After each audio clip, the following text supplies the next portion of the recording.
they stuffed him. Formation in the Apple Cup takes a knee. The clock will do the rest.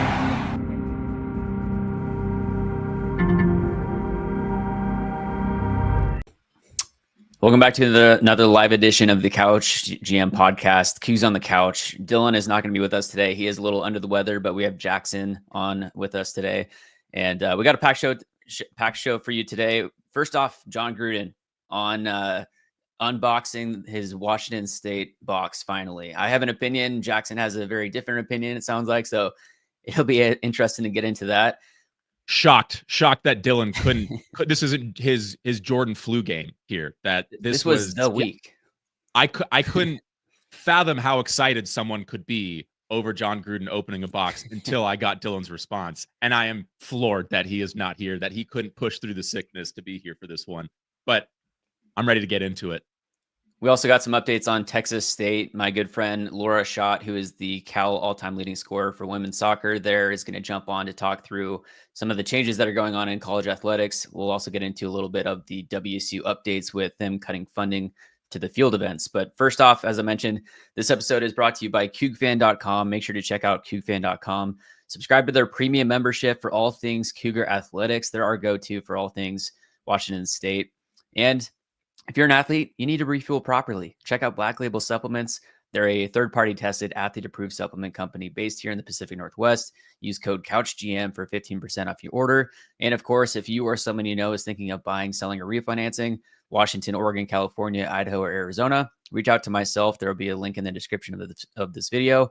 I'd be happy to help with your mortgage financing. And for Dylan, of course, reach out to him for your solar.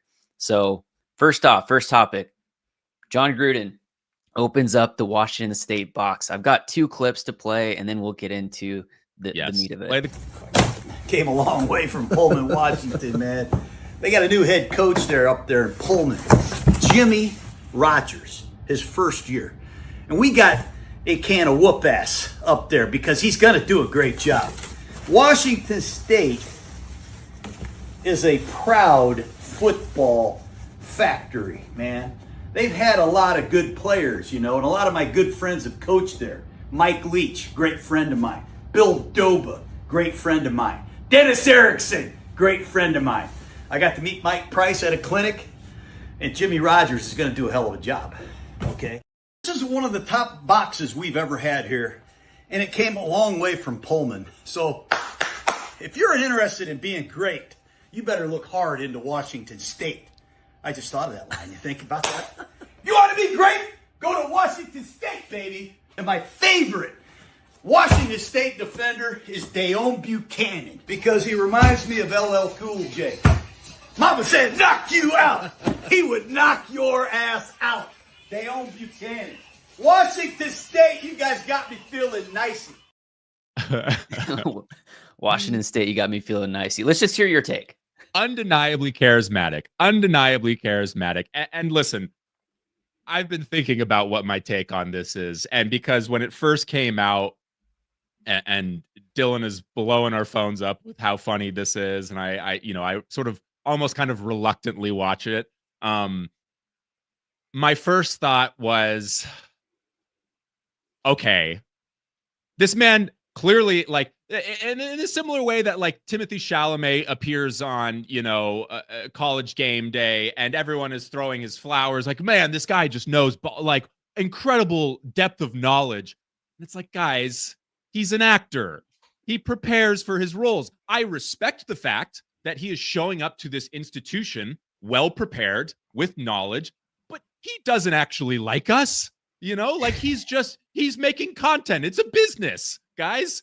What are we doing here? And the external validation of it all, that we're seeking validation from the same party of people that are at the very least complicit in WSU's relegation did not sit well with me on day one.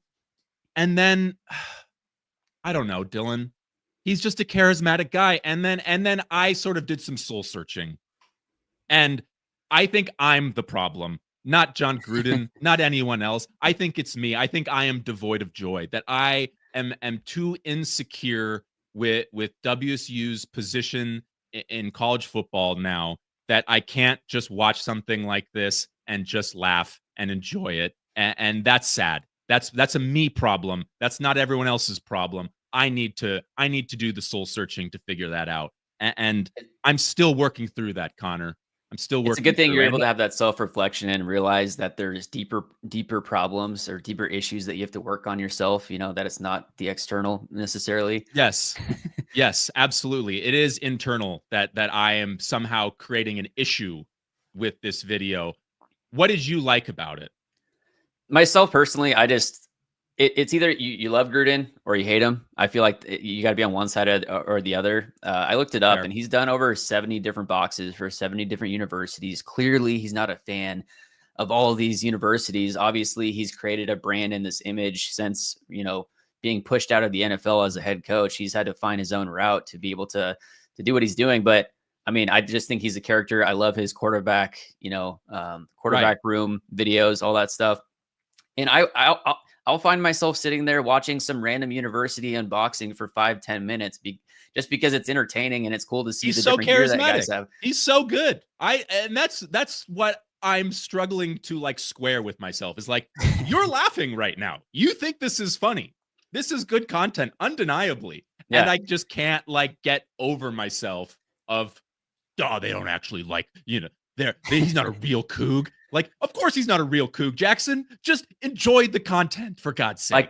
Like that helmet with the Coug logo on one side, the Cougars on the other side. I mean, just showing off and scrolling through and looking, it was posted on X. Yeah. The Washington State one already has over 280,000 views. And when you keep scrolling, like that's more views than other universities. It's not really worth comparing to other university unboxings, but it's just the overall exposure of the brand and the brand awareness. That's what you're looking for. And Gruden, even if he studies for a bit, like he is an encyclopedia of football knowledge and history and background. And it's like, he's just spitting this stuff off. It's I will not say like that I behind the camera. Totally. I do think like a third of his sort of name dropping is in his, like, he knows these guys, like the Bill Dobas, like, the meeting Mike Price at I'm not suggesting that some of the names he's pulling though are like, okay, come on. Like, you don't know who that is. Like, I'm trying to think of one off the top of my head, but he probably listed like 30 different 20, 25 WSU names.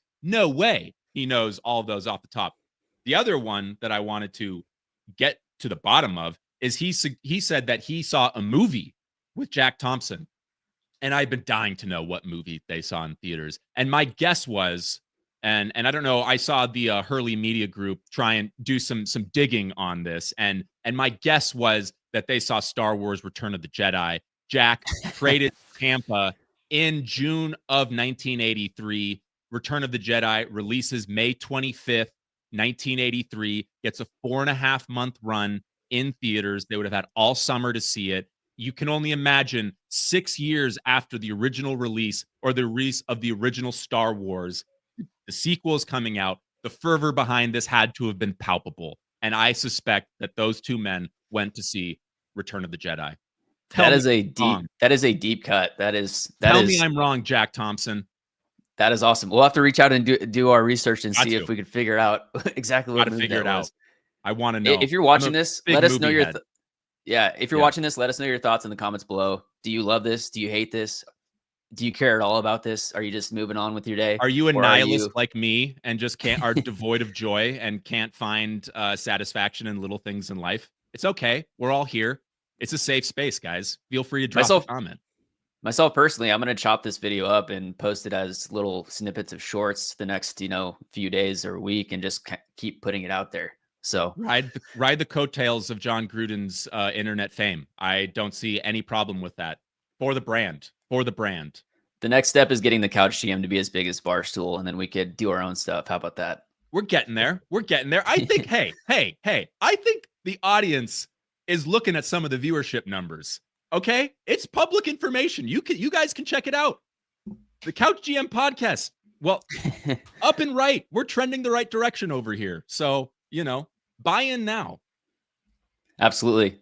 And now getting to the next topic, we got Texas State to talk about. ESPN's Pete Thamel, I believe that's how you pronounce it. Yes. He tweeted the other day, the industry is bracing for a ripple of realignment, sources tell me, /ESPN.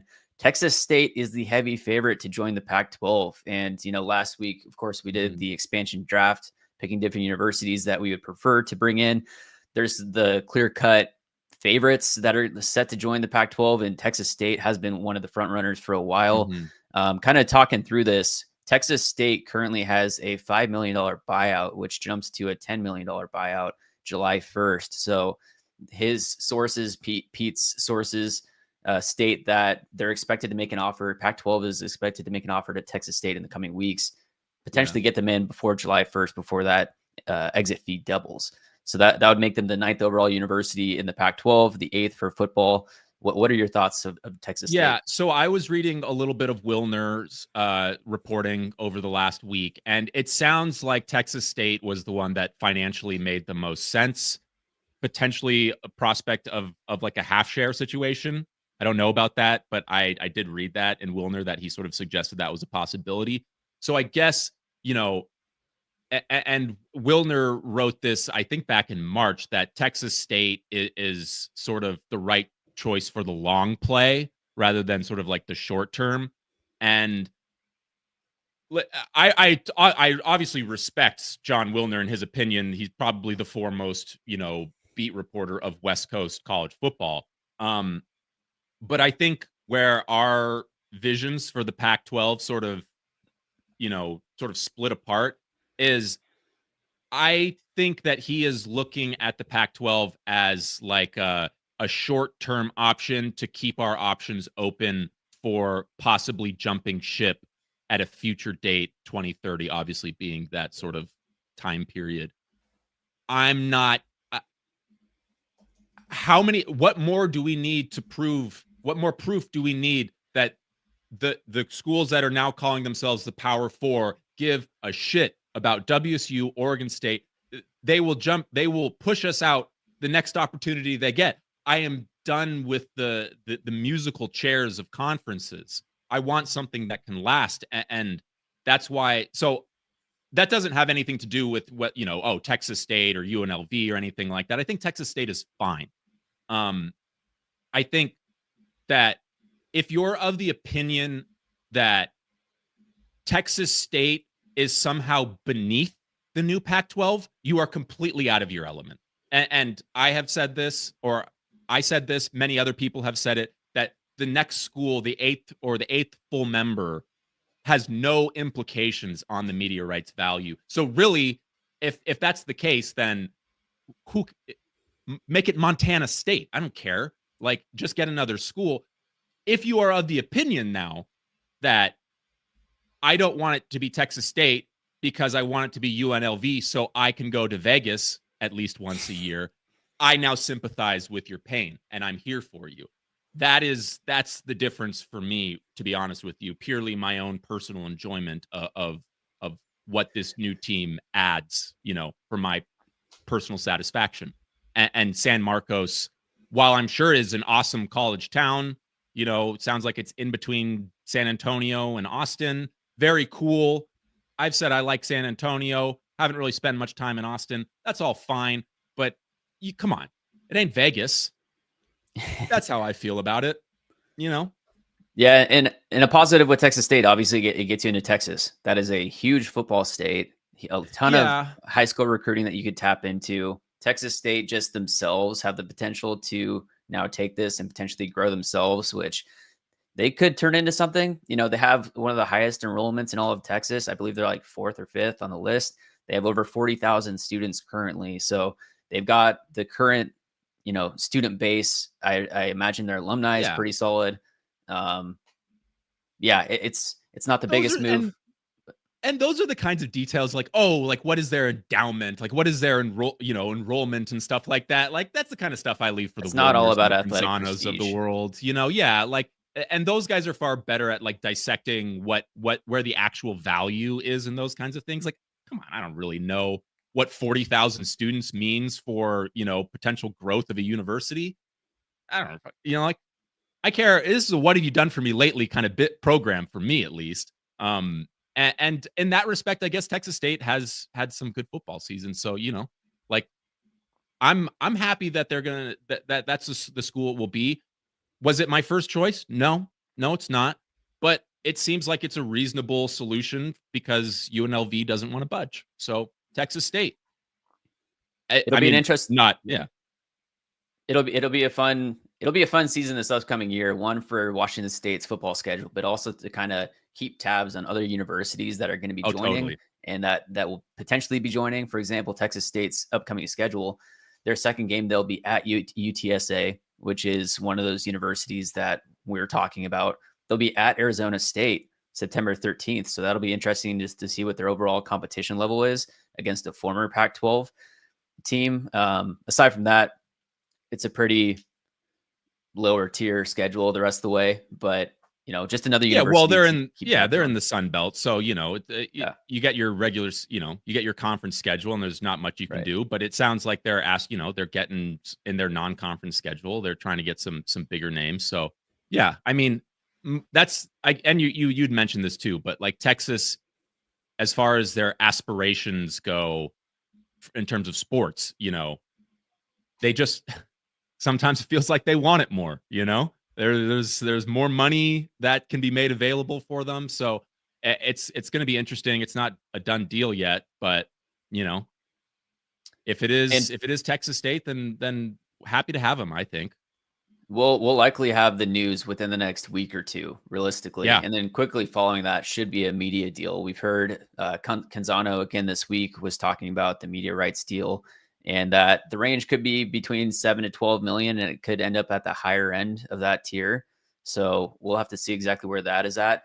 For the record, from Pete's article on Texas State, the Texas State president stated that it's like a full cup of soup or no cup of soup type thing. So they're coming for a full share. And so we'll have to see exactly what that looks like. Yeah. I mean, could be. I mean, I would imagine that those are the kinds of details that are trying to be hammered out right now. And why we're still waiting on a deal is because those kinds of details are still being worked out. Also, another interesting tidbit from this article was that Tulane and Memphis, apparently they've been talked to, they've been offered, and they declined. Tulane and Memphis, they both have a $25 million buyout, and the Pac-12 offered $2.5 million to help with that. Yeah. Versus Texas State's buyout is $5 million, and the Pac-12 might not have to help at all to get Texas State out of it. And those are the kinds of details that I think the Wilners of the world are like looking at and saying, like, this is why Texas State is the obvious choice because of like the dollars and cents behind it. But again, it's not my money. I'm just trying to get to Vegas, guys. Like that's all I care about. So and I guess, sorry.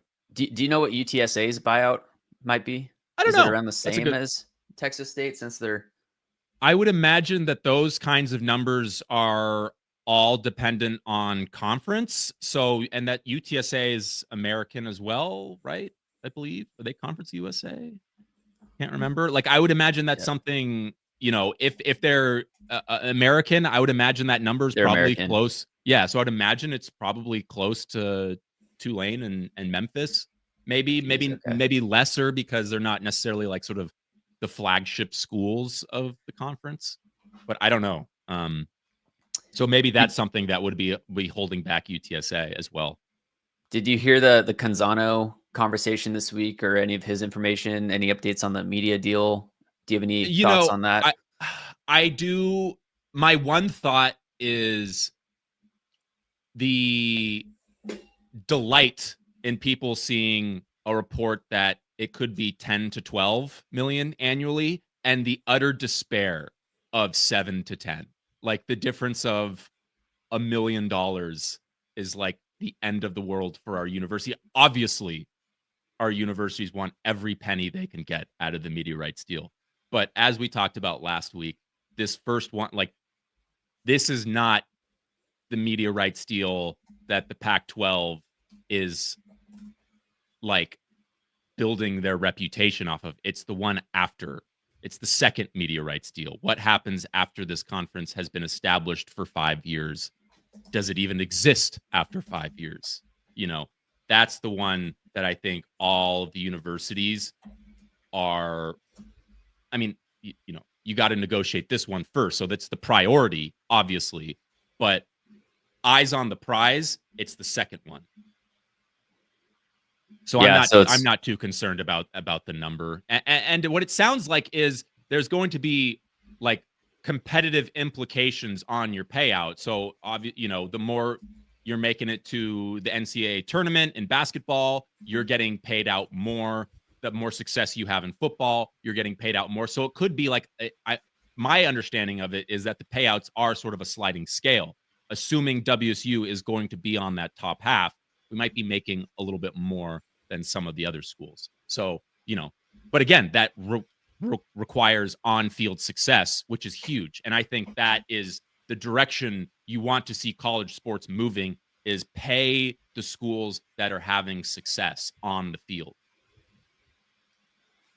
Yeah, so we'll have to see, what exactly happens with that. It'll be interesting to see. And kind of working off of that, we saw news this past week that Washington State is actually cutting their field events from the track and field, just showing kind of their overall financial picture and where they're at.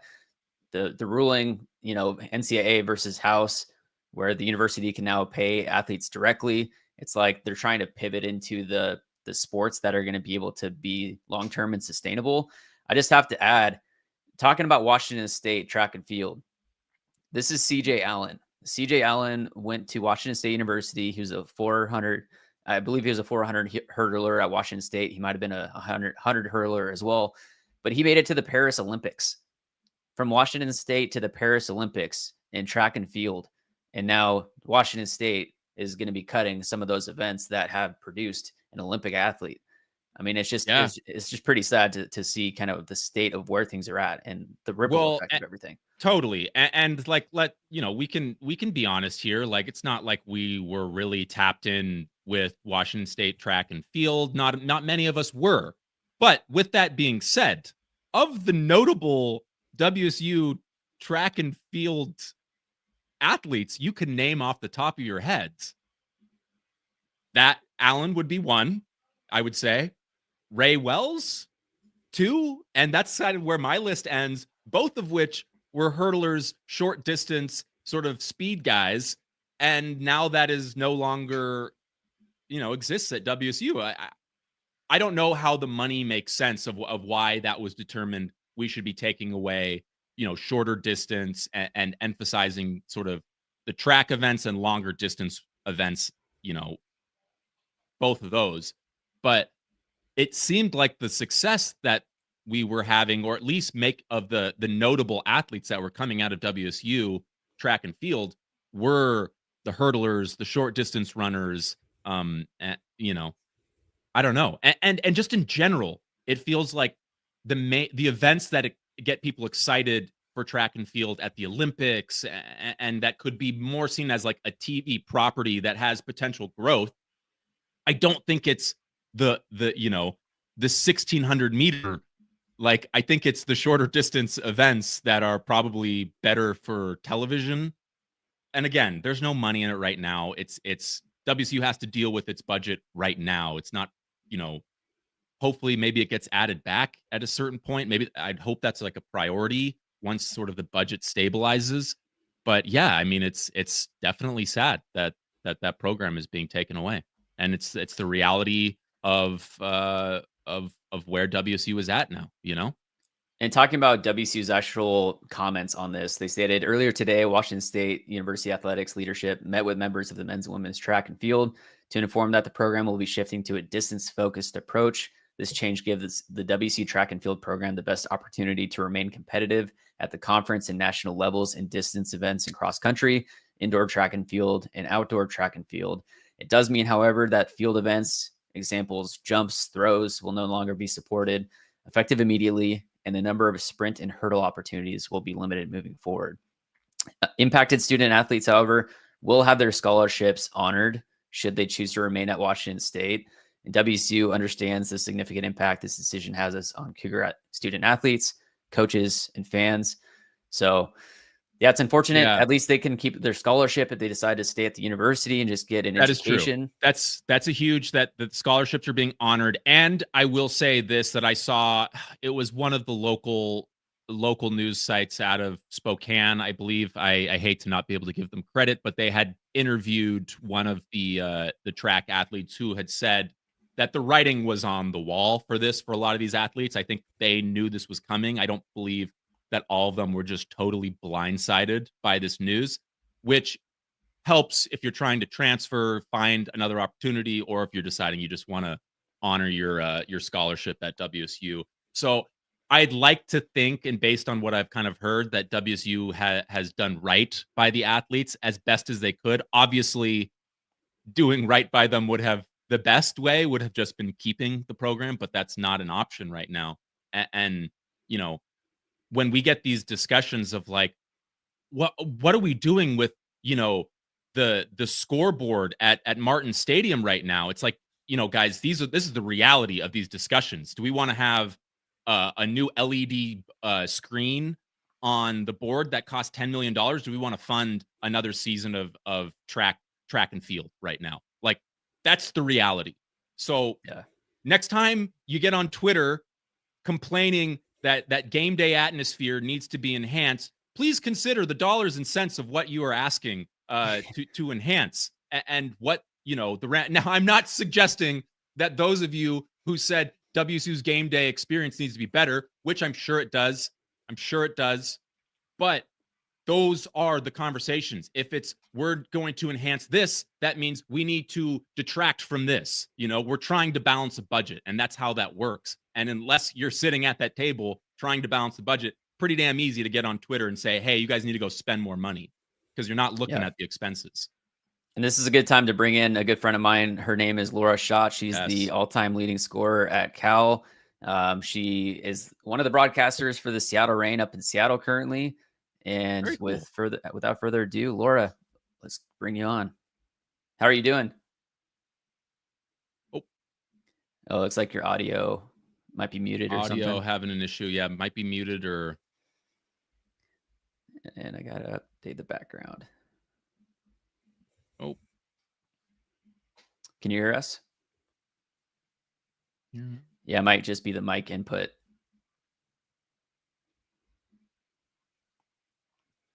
Technical difficulties. That's okay. Yeah, Laura, if you leave and then rejoin, you can test your mic audio input in the little audio tab. Yeah. Okay.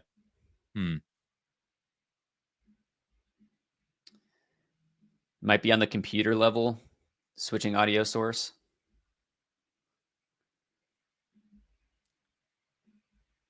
Well, I, for one, cannot wait to talk to a former U.S. women's national team. I think you're good. Oh, there we go. We got her. Is it working? Sounds like there we go. All right. There we go. We'll do it this way. Thanks for coming on. Sorry about that. No, you're good. Yeah, we were kind of just talking about, you know, WSU is cutting some of their events from track and field. You and I were talking yesterday about some of the impacts. You're a head coach at a smaller university. You've been a head coach at Portland State. You were on the women's national soccer team in the past, obviously at Cal prior. What are your thoughts on everything going on? There's been a ton of change. That's such a big question, Connor. I have so many thoughts, and I posted some of them on my Instagram story the other day, and I know you and I have spoke about it a lot, but I think that in this situation, there's so many knowns and there's so many carrots that are, being pursued without, necessarily understanding or even knowing all the ramifications of action. And I think that that's one of the kind of, frankly, scary things about where we're at right now with the NCAA and the changes, is that we don't know exactly with the choices that are being made, what's going to happen next. And so how does this affect smaller universities like, let's say a Portland State or a George Fox? Bigger universities are just kind of looking at the transfer portal now instead of more so high school recruits, unless you're a 4 or 5 star. With the funding and everything, how does this affect the smaller universities? Gosh, that's a great question, because not only are you looking at smaller universities and are you looking at, you could talk about Division III schools and how it's going to impact them, but you've really got to look across Division I and at Division II and Division III, and even consider NAIA. And with the eligibility changes that are happening, you even have to consider junior colleges, because if those 2 years don't count toward your eligibility and you get 4 years after that, that's a change as well. And then you can look at, from there, do we even stay with 4 years? Like, at what point do 4 years become restrictive? And then do we move past 4 years? So, I mean, I'd start with Division I first. And if you just look at Division I has always been very segmented anyway. We talk about the Power used to be 5, now 4. In the Power 4, there's typically more money in athletic departments, enhanced facilities, a lot of donor support. There's a lot going on there that maybe mid-majors, as they're called, don't necessarily have, let alone schools that are at the bottom of the Division I level. Division II level is very competitive with a lot of Division I teams. Some people don't know that. It's not Division I all the way down, and then you start with, the national champion of any sports team in Division II. That's just not really how it works. From a soccer background and being in a mid-major school, I was at Portland State for 12 years. We were very successful. We won 4 conference championships. Being in that mid-major and non-revenue producing sport, but Olympic sport, when you're in those situations, I was still booking like a Texas Tech. We were still playing teams that were very, very well funded and in the top 10 of the country. Those games were hard then. Those games are going to get harder now. And when you look at non-revenue producing sports, like a track or a soccer or the majority of sports, really anything that's not football, men's, women's basketball, we'll have some emerging sports here. Women's soccer might be one of those, might be volleyball, might be softball. They've gotten a lot of traction lately. But those schools just don't have the funding. And now with these changes, what additional funding can they even go for? They don't necessarily have collectives at the level of Power 4s. They don't have those things. So just looking at Division I, before you even look at 2 or 3, what are we going to see there? Are we going to see Power 4 maybe do something else? Maybe Division I segments itself? I think there's a lot of caveats to this, and the funding's never been equal, just kind of across the board of Division I. But now it's going to be even more difficult with the changes in scholarships and roster caps and all of those sorts of things.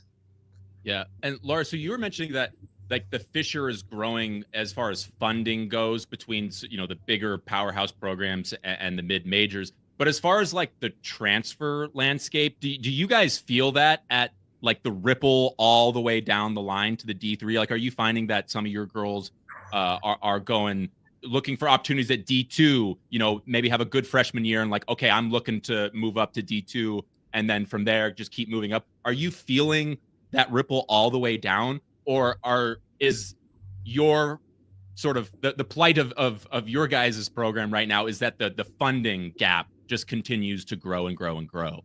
Sure. I think that there's actually there's some real upside, I think, to Division III right now. I think that you'll probably see there have been some. I think you'll see more schools that opt for Division III just because they're not able to fund at the level they would need to at the Division II or even I level to compete. I think you're going to see some movement between divisions across the board, both players and also, frankly, athletic departments and schools that are just going, you know what, we're not in this game. We're going to sign up for something else. Maybe athletics becomes a little bit more of an admissions arm, as Division III often is. But yeah, I mean, it's really hard to tell what's going to happen from here. We at our school, I'm at George Fox Division III school. We've won national championships in various sports, a very competitive athletic department. And what we see is not that players are necessarily transferring up. I don't think you're seeing that a lot from Division III to 2 to 1 right now. But you do see a lot of people at Division I entering the transfer portal and going, okay, I'm going to test this. And then when it doesn't work out, which it doesn't for quite a few of the athletes, a significant percentage, then sometimes that filters down and you can definitely pick up some very talented players at 2 or 3. So I would say it's really more a thing with players that are looking maybe for something greater or think maybe they can get what I refer to as a signing bonus. And maybe going to another program. But because those things are actually quite rare and a lot of athletes don't know that, they end up, a lot of them, transferring down rather than getting those things that they're looking for. And an additional issue that we're starting to see is when players are looking at graduation, once you've transferred 2 or 3 times, what does that look like in terms of your credits transfer and can you graduate in 4 years? So an additional issue that athletes are seeing is if they're transferring a number of times, if their credits are not transferring, how long do they have to continue to pay tuition in order to graduate? And that's becoming a separate issue. Yeah, that's really interesting. So I guess how, if any, how has this affected your recruiting style or your pitch to players? How's that affected your boots on the ground approach? Sure. I mean, I can speak to this really kind of across divisions. I'm observing it. I'm observing Division I, and sometimes we pick up, former Division I players in the transfer portal. But I mean, one of my close friends took over the University of Oregon program, and she's picked up a lot of transfers, and she has a big class coming in. The other thing that Division I's dealing with is that now across Division I, it's not just soccer, is the roster cap. So 28, a lot of programs in our sport is 28. It's capped at 28 now. There was no cap before. There was a scholarship limit in the sport of soccer, women's soccer, at 14. In men's soccer, it was 9.9, which is an odd, let's just call it 10, scholarship cap for full scholarships. So what you're saying is that at the same time at Division I, people are having to restrict their roster, so reduce numbers, but they're also fighting a funding battle. Can the athletic department even fund them to 28 scholarships? Because that's twice as many scholarships as they had the previous year. So that's an interesting dynamic. At the Division III level, we don't have athletic scholarships. So at the Division III level, what you see is that players that maybe don't want to play that game anymore, aren't competing at that level, went into the transfer portal and they didn't transfer to Division I or to Division II. We can pick up some very talented players that say, you know what, I'm going to look at this more of, go back to amateur sports essentially and say, you know what, I might not get an athletic scholarship.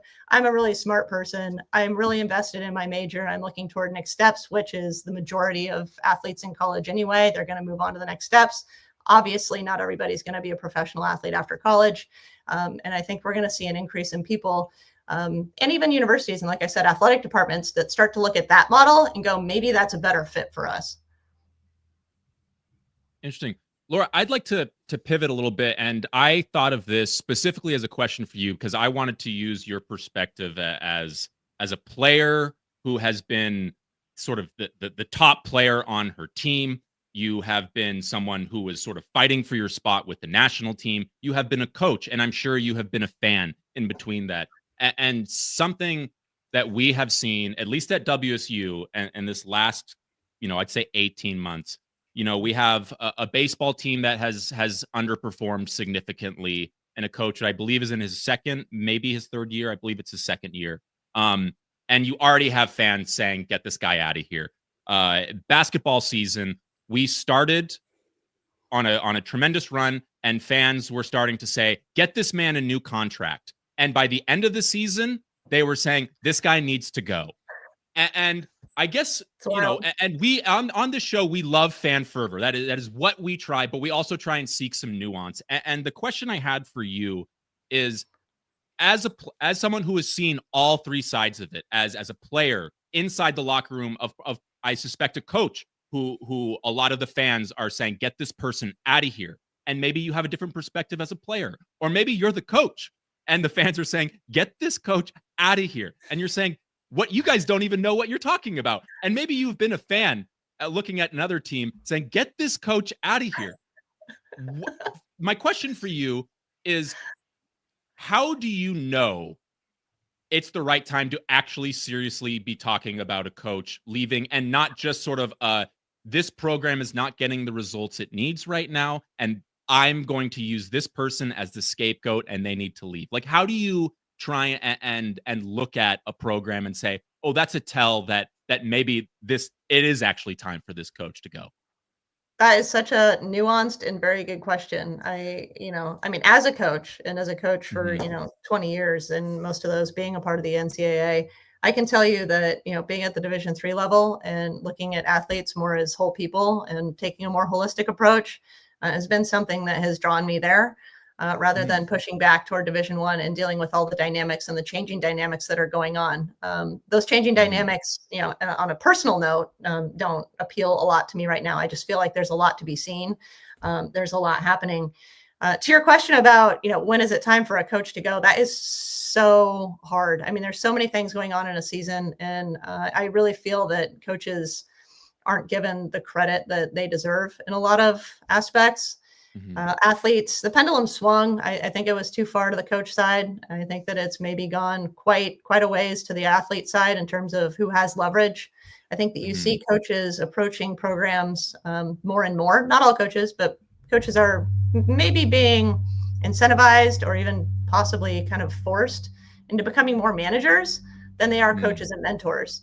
And the coupling of college and educational institutions with mentorship and education versus profit is kind of the question we're looking at. Because if you're looking at coaching as a profession and athletics as profit driven, well, now you're looking at a professional, more of a professional or historically professional scenario where we see with, the NBA or the NFL, where coaches are on rotation and franchises have different philosophies. You've got a Reed that, stays at programs for a long time. He was at the Eagles for a long time. He's been at the Chiefs for a long time. I think he could have a bad season, maybe two, and they might stick with him. You've got other coaches, or you've got like the Browns. I don't know how many coaches they're on right now in the last decade. Maybe you guys know because you're very smart and stay up on that stuff. But you've got a franchise like that where you're like, what's going on here? We're on our X number of coach in less years, right? They'll change a coach multiple times in a year.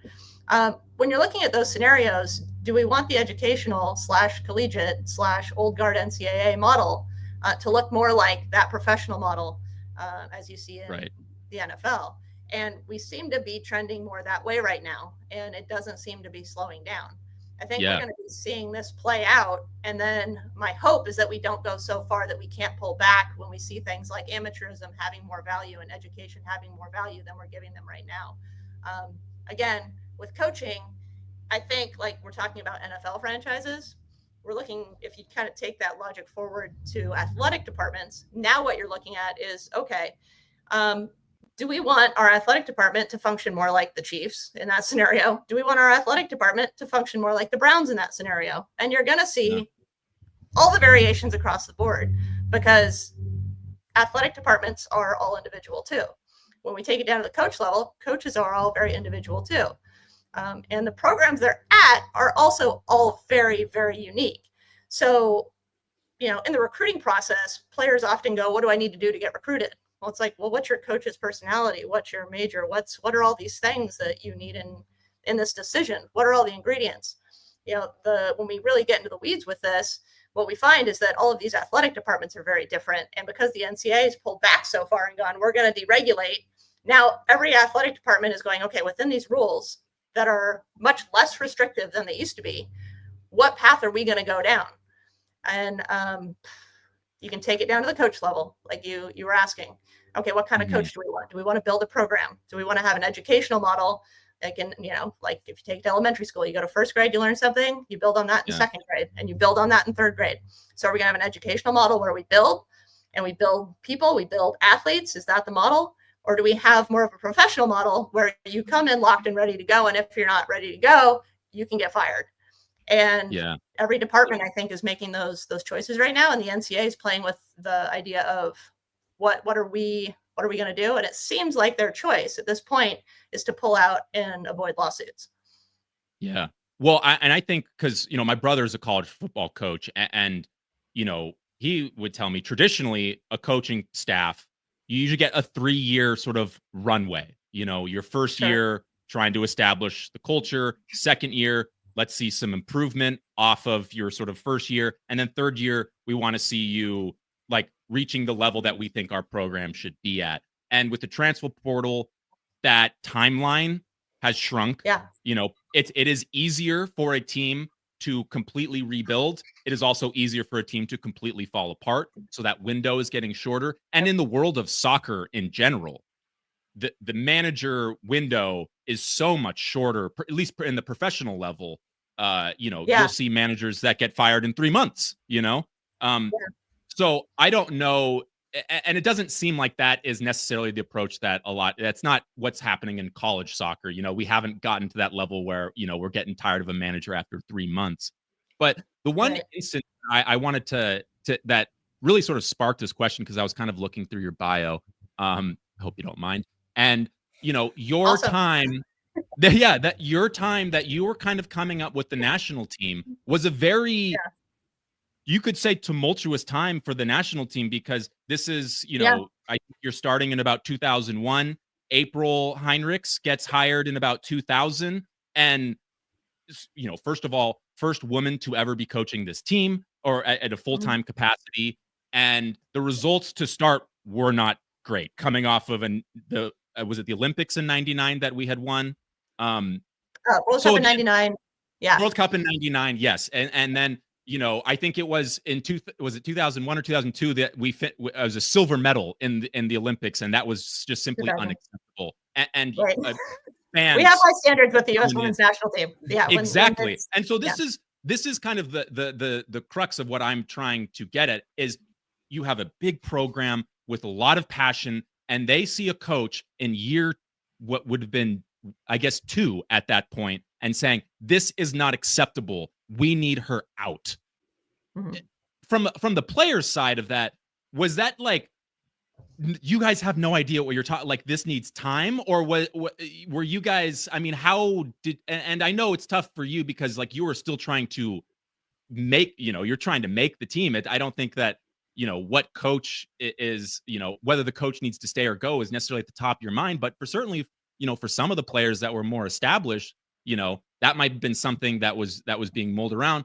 Was that something that you guys were looking out at the fans and everyone calling for April's head, that you guys have absolutely no idea what you're talking about? Or were you guys yourself like, damn, well, like we just won the World Cup in '99 and now we're not finishing gold, we're only finishing silver. Maybe we do need to move on. Like, how, as the player, from the player side, how do you navigate, a coach's when their head is being called for?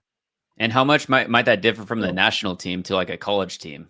Sure. Yeah. Well, I think that gap is closing as it becomes more professional, and the stakes are higher. Whether it's we're talking about the NFL, if you're talking about MLB, if you're talking about whatever, and then you take it down to college. The more college trends toward being more professional, there's more money involved, and we're looking more at profits rather than amateurism and keeping athletes amateur. The dynamics become more and more similar. In that scenario, in 1999, Tony DiCicco was the coach, and he had been the longtime coach and very kind of beloved and was very successful. And April came in after him, and she's an icon within the sport and played at UNC and was a very successful player. And at that time, that transition was hard. I think that transition was hard for everybody. People didn't necessarily want to see Tony go. Okay. Yeah, but that's kind of the way it goes. And it wasn't a, unfriendly exit. It was just a decision. And so, April was taking over also in a time of a lot of transition. If we're taking it back to the national team, I could be probably a historian on this. So let's dig in. No, let's dig into it. I'm soccer head over here. I'm ready to go. Oh, that's awesome. Oh yeah, I got my Seattle Sounders cap on just because you 2 Portland guys showing up. So I thought I'd just throw that little. Well, I'm in the Reign Sounders organization now, so there we go. I heard that on the top when Connor was introducing. I was like, oh, let's go. There we go. There we go. Yeah, we got a game Saturday. I'm heading up to Seattle tomorrow, actually. Awesome. Yeah, but at that time, what you saw also was the first professional league, the one that I played in, came online the year after the World Cup, right? That was when professional soccer in the United States for women started. So that was the launching point, was 1999. So, that league ran from after the Olympics from 2001 to 2003. I played in 2003 because that's just when I came out of college. And I actually had to leave college early to do that. And so that league folded in 2003. And that all was kind of happening at the same time. April was coming on board. There was so many changes happening. A league was folding. There wasn't another league for 6 years, I believe. The second league started in 2009. It effectively, for me personally, that effectively ended my career because at the time there wasn't really anywhere to go. So I was like, well, I guess I'll move into coaching and other things. Those transitions, though, are really tough because, at that point, and it's very different now under Emma Hayes. She has a completely different philosophy, which is a philosophy that I've advocated for probably, since I was a player, that national teams, and I'll just say, I think funding was an issue at the time too, should be bringing in new players and looking at youth players and bringing youth players along so that when people retire or they get hurt or they can no longer play or they're no longer performing, the next set of players or the next person in line is prepared and isn't just coming in with no experience. For decades, the women's national team operated in a way that they didn't bring in a lot of younger players until someone was literally retiring and they were like, this is the next one and she'll be here for 10 years. Yeah. Emma Hayes right now is bringing in, you could call it a second team. You could call it even into a third roster where she's bringing players in and they're talented and they're really showing well. There's a couple of new players coming in from the Reign actually into this next camp.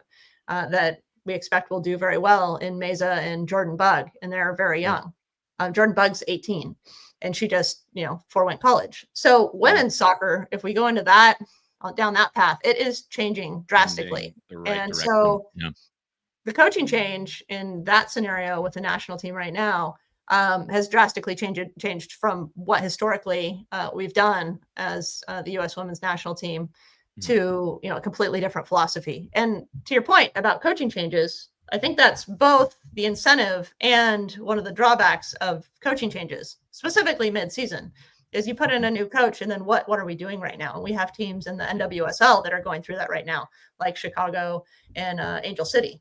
And they've decided that they're going to make coaching changes. And so when you have to instill a new philosophy, like immediately, that's a tough call. Now, if you're looking at in more of a former, I'll just call it former NCAA model, amateur model, where the players aren't getting paid, you can look at that. I think there's a lot more tolerance within people to look at it as a build. You're going to bring somebody in, we're going to develop people and athletes. The coach is going to build this program over time. It's maybe going to take 3 years or 4 years, like you said, and we're going to have patience and we're going to have some grace for that. When it's become more of a profit model, I think within any profit model, you could take this even into investing. Often investors don't want a down quarter. Right? Totally. A quarter is 3 months. What I say in every scenario, a down quarter is bad. No, I think that it's part of the journey. Maybe they switched plans. Maybe there's a new marketing plan. Maybe something happened. I think that there should be some tolerance and grace for those kind of adjustments. Otherwise, what you incentivize is coaches just going down a road and then going hard and hard and hard and hard. And at what point, if they see, hey, you know what, this philosophy isn't going to work anymore, we got to change gears a little bit for the future. So maybe not in year 1, but in year 3, we're even better than we would have been. The grace for making those changes is just it's narrowing, almost collapsing, so that if a coach was like, okay, we've gone down this path, it was the right choice, we've got to make an adjustment. Do you make an adjustment when it's working? And then if it's not working immediately, do donors, does a collective, do investors now, do they have a tolerance for quote unquote what would be development and what we consider development? And we're right in the middle of this. We don't have the runway to look back and go, okay, well, when we started this, what was it like? We're in the middle of it right now. It used to be amateur. Now they're getting paid. Now, okay, what's next? And then as we look back, because things are changing so rapidly, I think that it's going to be, I think we're going to take some missteps or some things we go, okay, let's go back and do it this way, or at least we might have those thoughts. And then it's to be seen if we're able to make those changes or go back on some decisions that we make, or if we continue going down a road and it rapidly changes the NCAA so it's no longer recognizable to what it's been for the last, I don't even know how many decades. Right. Yeah. No. And kind of what I pulled from a little bit of that was that at least at bigger programs, a coach has to be concerned about whether he's sort of lost the locker room a little bit, of far more than in the previous model. That has to be at the forefront of a coach's mind. And putting it in the context of WSU, when you think about sort of the pre-NIL era, our most legendary coach, Mike Leach, probably lost the locker room a dozen separate times in his 7 years, but was given the opportunity because you couldn't necessarily just jump ship. You had to be your options were buy in or don't play, and he was vindicated about a dozen times. So you give coaches that kind of grace, and now that a lot of people would call coaches like Mike Leach sort of like the dictator type coach, that it's my way or the highway, and there is merit to that sort of philosophy of like, this is my program and we're gonna run it the way I want to run it, and we're seeing less and less of that. And it sounds like to a certain extent at the D3 level that you're given the grace to sort of run the program the way you see fit, and maybe because there isn't the NIL money coming in and you're not paying your roster thousands of dollars. It sounds like you get a little bit more grace to run a program and maybe in a little more pre-NIL era type of way, where you're not having to be so concerned about like, I've lost the locker room, I'm concerned for my job now. Well, 100%. And a lot of the frictions that you see at Division I aren't necessarily there in the same way in Division 3, right? I mean, if a player on a full ride that was leading our team in scoring decided they were going to step away at the Division I level, well, at that point, or they're going to transfer, whatever the scenario is, it has a lot of effects. It has a lot of ripple effects. It has an effect on your recruiting budget. It has an effect on, I thought I was going to have this player for 3 years. It's our leading, or whatever number of years. That was our leading scorer. And now we don't have them. Now I'm late in the recruiting cycle. I've got to try to find somebody to fit that immediately.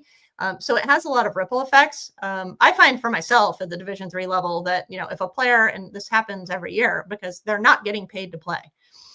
Every year, somebody, makes a decision. It's often based on money because school is expensive. They have to get a job, or they, need to get an internship, or they decided they want to take a lot of credits, and there's just too many conflicts.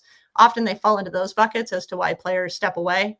And when they do, it doesn't affect my recruiting budget. And then the recruiting cycle at Division III it's the whole time. One of our leading scorers, I picked up as a transfer from Oregon during preseason one year. And then she came in a couple of weeks later. So the recruiting cycle is completely different. It's not 2, and I will even push into 3 years ahead where we're tracking these players at Division I. My recruiting cycle is in the spring of their senior year. They find out what their aid is. That's when a lot of them make their decision. Yes, some commit before that, but some of them want to know what their aid's going to be. That's a big piece of it. And then, even into the summer, some kids just haven't decided. They're looking at 2 schools. And then some people, they're in the transfer portal and they haven't found a place, and you end up picking them up. So it's all over the board in Division III, and you don't have the on-ramp of I'm looking at you, even though I'm not talking to you, I'm looking at you in your sophomore year. I'm talking to you June 15th as you're a rising junior, and I'm on the phone all day, and I'm banging down your door, and I'm trying to get you to look my way. We don't deal with those same dynamics, which is why I think some Division I's and maybe Division II's, instead of trying to build the next stadium, and instead of trying to fund these non-revenue producing sports, and instead of doing those things, might start to look at Division III and go, or we could just bring in however many players we would like to, and they can go to our school and we won't pay them, and we'll have nice facilities, and they can grow as people, and they can be amateurs in every sense of the word, and they can focus on their major. And that's just, that sounds nice too. And I think there is a large part of the population that would like to, or does fit into that bucket, rather than fighting the battles that are happening at the Division I level right now, which are vast and many and are not going to go away. Right. Yeah. I have one more question for you, and then we'll get you out of here. But you played at Cal. Cal is now in the ACC. They now are playing largely on the East Coast. I'm curious from your perspective, with the travel that you had throughout college, now with the impact to travel, time zones, all of these different factors. I know your friend is the head coach at University of Oregon now. They're in the Big Ten. There's been changes there. Do you see that as a sustainable route of continuing that, or if it's outside of football, do all of the other sports kind of go to more a regional approach at some point? Do you have any insights with any conversations with people at those universities? Gosh, yeah, I'm always still talking to a lot of my friends at the Division I, II, and also 3 level. I'd even take that to NAI and junior college with all the changes. But yeah, if we go back to when I was playing, it was just a very different world. The Pac-10 at the time. So we were playing completely on the West Coast. The furthest we were going in conference was to the Arizonas. We would usually take some trip to the East Coast for RPI reasons to play some good competition, or go to Texas and play teams there. But it was, very different. The load on the athletes, I think, was much less. I have wondered with Cal and Stanford entering that, with the travel to the East Coast and entering that conference, what the ramification would be for a sport like soccer or any of the other sports in terms of missed class time, the load on the athletes in terms of travel, because in soccer, not all the time now, it's also changing, but often, you'd travel for 2 games. So whereas a football team and the ACC is going to travel, they're going to fly out maybe on Friday, they're going to play Saturday, fly right out after the game in a charter. If you're going to go for 2 games, now you've got, a rest day or 2 in between. Now that's all missed class time. How long are you gone? Now you're not at home. Now you're doing this every other weekend. And that's not an exact science. I don't want anybody to come to me and be like, oh no, we travel once every 3 weeks. You might, that's fine. But the travel is just so much more extensive. And the dynamics that we're talking about are so much different that I'm sure that those loads start to wear on athletes in different ways. But I also think the athletes are changing a little bit too. I mean, you look at the O'Bannon lawsuit. At some point, an athlete asked for this, and a lot of athletes jumped on board. So there's also a segment of athletes that wanted to try this path too. But Connor, you and I have talked about some of the other ramifications that we're not even going to get to today, and maybe we do a different day. But like, if it's all for profit, what role does Title IX play in athletics moving forward? If athletes become employees of a university, now do they have majors or do they have contracts? And within those contracts, do they have unions, and can they be fired? All these dynamics start to come into play that we really we're just starting to touch the surface of, and they're not even things that have played out yet. But they're questions that I have, and I think they're legitimate questions that need to be asked and will be answered over time. Absolutely. Well, really appreciate you coming on. Really great insight. We'll definitely have to have you on again at some point to continue the conversation. One more question. One more quick one. What's up, Laura, Jackson? women's Euros coming up. Who do you like? Are you going to be watching? Are you going to be tuning in? I'm a proud Fox employee, so we'll be the broadcasters for that. And I'm curious, who should I be watching? Gosh. I know Spain. I know, but give me something. Who do you like? You know what? Like, I hate to be like really, I don't know, obvious, but I'm just going to say this. I called Spain. Okay. Like a decade ago. And I'll tell you how I called them. Obviously with their World Cup win. So what we were observing with Spain was that their youth national teams were starting to win the World Cups at the 17 level, at the 20 level. And so when they came into this last World Cup, I was like, nobody's really talking about them, which I still think is weird because Spain has such a storied history anyway. And in these countries that had have great men's teams, right? We're coming into the time where now these men's, whether it's the federations or whether it's the professional teams themselves, whether it's the EPL or whatever league you're looking at, when they've made the decision to then invest in the women's game, the NWSL now has a lot of competition. So in developing these players. Yeah. I mean, that's a discussion that I wanted to get to you about, we are not a soccer podcast here, so I'm holding myself back. But you just mentioned it, like the NWSL, the growth of the game in the domestic league, and here, and the stability of it now. I am surprised that we do not see more international soccer players, women's soccer players, coming to the States because of the pathway that it provides to play in the NWSL. And I look around the college landscape, and certainly with basketball. I mean, recruiting internationally is the great equalizer of college basketball. And I would think it would be the exact same for men's and women's college soccer. And I just don't see it on the women's side particularly. I do see here and there you get some guys from Europe, lower level players that aren't signing with academies that are coming to college. I just don't feel like I see it a lot on the women's level. And we're running out of time here, but if you have anything quick to offer, like, is it just because of the budget required to go in and recruit internationally? Is it connection? Like, why do we not see more international women's players coming to the college ranks? That's been very kind of individualistic to but program as well. When Mark Corrigan, a very well-known coach, was at Florida State winning national championships, he was bringing in a lot of internationals. So you do see it. You hit the nail on the head, though. It's very expensive, right? So if you're going to recruit an international athlete, you want to make sure that it's the right one. Otherwise, you've got, quote unquote, someone on the books that, you paid top dollar for, that came over. And now not only are they not in their home and maybe, they're speaking a second language and they're, like in a completely different culture, there's some responsibility and some risk involved. But both on the men's side and the women's side, we've seen that a lot in college. On the professional level, there are caps, right, in the NWSL. But we've also seen, because there are advantages to going the other way from the NWSL, abroad, you've seen, star players like Lindsay Horan / I think her last name is Heaps now. And you've seen Naomi Girma with $1 million transfer fee. You're starting to see those things happen because those clubs are now investing. When I came through, 2000s, even early 10s, the infrastructure just wasn't there. But it's a completely different landscape now. Yeah, well, I mean, WSU's own Trinity Rodman getting that $1 million deal from like you just continuously see the growth of this thing, and those are the things I wonder. But that's all I had. Laura, thank you so much for coming on and talking with us. Yes, it's thank been you. an absolute pleasure. Yeah. Thank you, and looking forward to more conversations. And you guys are doing a great job. Thank you very much. Thank you. Thank We'll you. see you later. Well, there you have it. Initial reactions from that conversation. I apologize if I completely hijacked that and made it just complete like the soccer show. So No, anyone you're tuning good. in that did not want that much soccer in the conversation, She's the expert in soccer, so how are we not going to talk soccer? We had her on, a former U.S. women's national team player. We got to ask some soccer questions. I'm sorry, guys. It's just the way it goes. And it's freaking June 19th. Like, we got some Pac-12 stuff. We got to it. Come on, give me a break.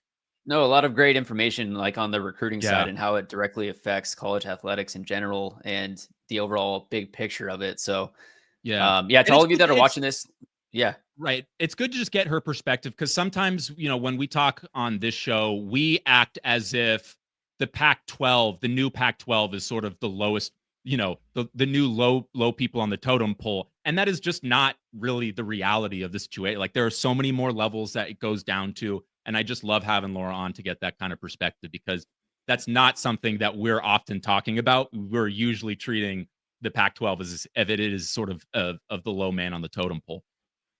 Yeah. And if you're watching this, let us know your thoughts in the comments below on all of this, on the information that was just shared. Make sure to tune in next week. We'll be live again next Thursday, 9 o'clock in the morning. Thank you all for tuning in. Let us know your thoughts again. Like and subscribe, and we'll see you in the next one. Go Cougs. Go Cougs.